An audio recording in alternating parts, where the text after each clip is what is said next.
multimedijalni web portal radiobijelopolje.me. Dragi korisnici, kolege, prijatelji i predstavnici medija, želim da vas srdačno pozdravim i sa vama podijelim radost povodom obilježavanja 9. rođendana Doma starih Bijelo Polje.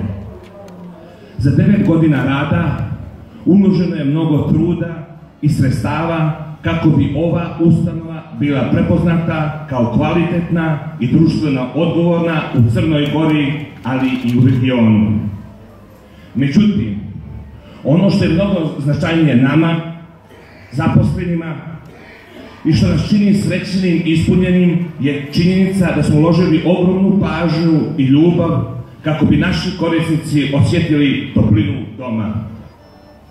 Postali smo jedna velika porodica i zato ću iskoristiti ovu priliku da obećam da ćemo i u buduće raditi sve da naši korisnici budu zadovoljni, da osjećaju da su važni članovi ovog društva koji zaslužuju kvalitetan život i dostojanstvenu starost.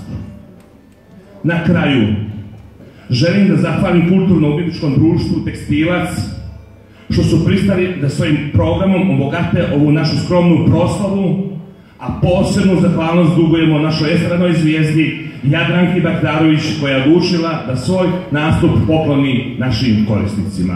Hvala.